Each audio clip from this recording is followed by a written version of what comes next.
साथियों, हमारे धार्मिक और सामाजिक संस्थानों द्वारा शिक्षा, चिकित्सा से जुड़ी जिम्मेदारियों के निर्वहन की यह व्यवस्था एक तरह से पुराने समय का पीपीपी मॉडल ही है।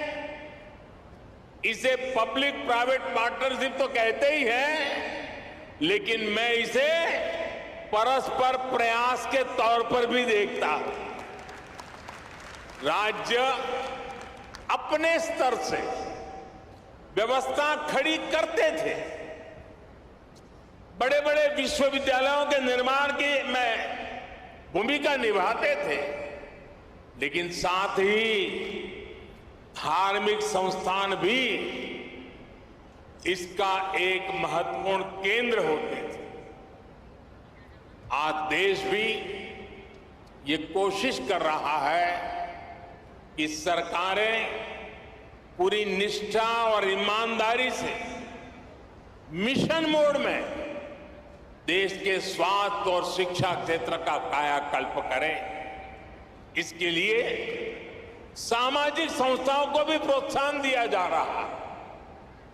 प्राइवेट सेक्टर के साथ पार्टनरशिप करके प्रभावी पीपीपी मॉडल तैयार हो रहा है।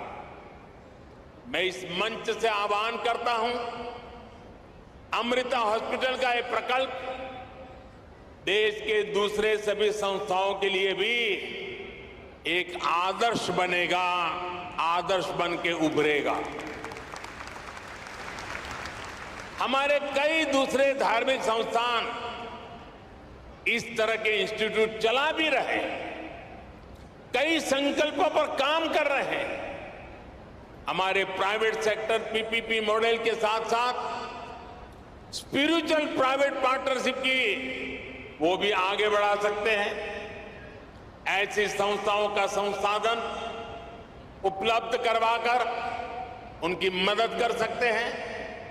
साथियों, समाज के हर वर्ग, हर संस्था, हर सेक्टर के प्रयास का नतीजा होता है।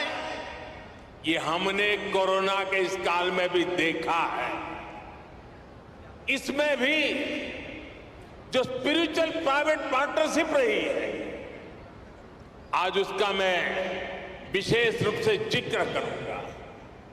आप सभी को ध्यान होगा कि जब भारत ने अपनी वैक्सीन बनाई थी तो कुछ लोगों ने किस तरह का दुष्प्रचार करने की कोशिश की थी।